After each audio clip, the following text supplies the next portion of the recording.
We are looking for fourth unit of this subject, and our today's topic is physical layer and medium access control layer. Infrastructure based wireless LAN. So let us start with it. In our last lecture, we have seen the protocol architecture for IEEE 802.11, in which we studied that lower two layers, that are physical and MAC layer, decides the wireless LAN, and it uses the standard of 802.11. Hence, we will need to discuss about physical layer and medium access control layer. The main question arises actually where 802.11 fit in the OSI 7 layers. You can see here application layers have some protocols like Xwindows, web browser, email, net management protocols, network protocols.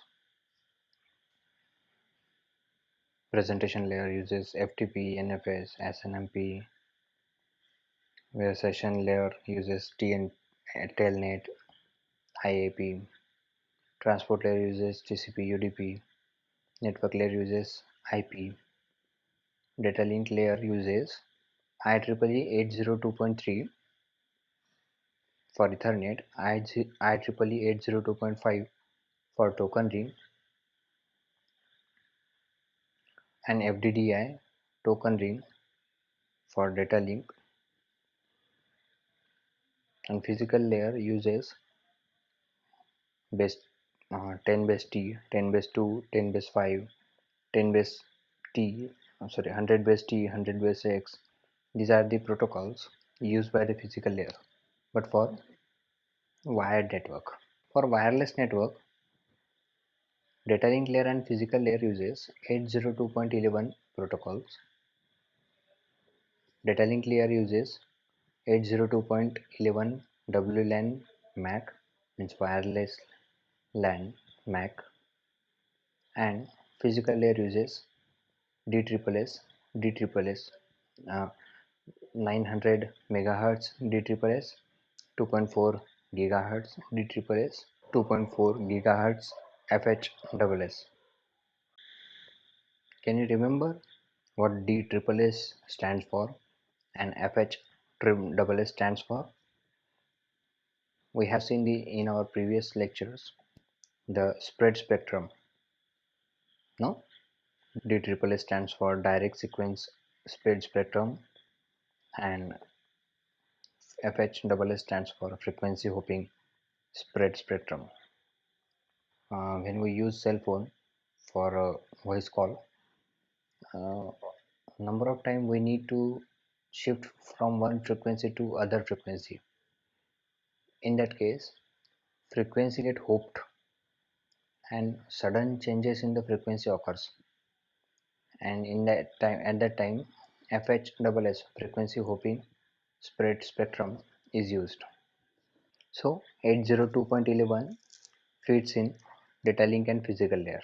Here also we can see in TCP IP model application layer, transport layer, network layer, and data link layer is divided into MAC sublayer and data link layer, and lastly physical layer. Here also we can see MAC sublayer contains Ethernet as well as 802.11 means wireless LAN, broadband wireless also, switching also. Look, 802.11 means wireless LAN and broadband wireless, both are the different things. And lastly, physical layer, copper, fiber, wireless, satellites, internet over cable. These are the physical layer of the TCP/IP model. Now, going into detail, MAC layer and physical layer. Now, MAC layer, above MAC layer there is a logical link layer. It provides the interface to the higher layers of the model, and logical link layer performs some basic link controlling, just like error controlling. Here in the diagram we can see below the logical link control there is a MAC layer, and below that there is a physical layer. MAC layer is having point coordination function and distributed coordination function, PCF and DCF. And physical layer is having frequency hopping spread spectrum and direct sequence spread spectrum. It also contains infrared and orthogonal frequency division multiplexing and direct sequence spread spectrum for IEEE 802.11a and IEEE 802.11b. If we are using the first version, that is IEEE 802.11a, that provides the orthogonal frequency division multiplexing, which provides the data rate up to 6, 9, 12, 18, 24, 36, 48, 54 Mbps.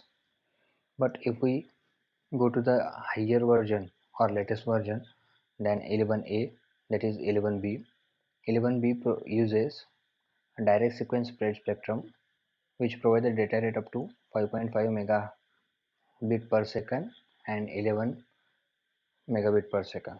Here also medium access layer, MAC layer have the responsibility to prevent the station interference. Means all the stations, whether it is a mobile station, all the mobile stations may get interference, which is avoided by using MAC layer. MAC layer is having two sublayers. Look, MAC layer itself is a sublayer of data link layer, and MAC layer is having two sublayers inside it. First is DCF and second is PCF. DCF uses Ethernet style connection algorithm that provide the access to all the traffic. DCF sublayer of the MAC uses Ethernet kind of connection algorithm which provides access to the all traffic. And point coordination function means PCF uses centralized MAC algorithm which provide contention free service by polling stations in town. Instead of providing the same access to all the traffic, here PCF provide the contention free service. Actually, high priority traffic is having greater timing in the PCF. Means traffic get divided into high priority and low priority. According to their priority, the utilization time is given to the traffic in PCF. Thank you.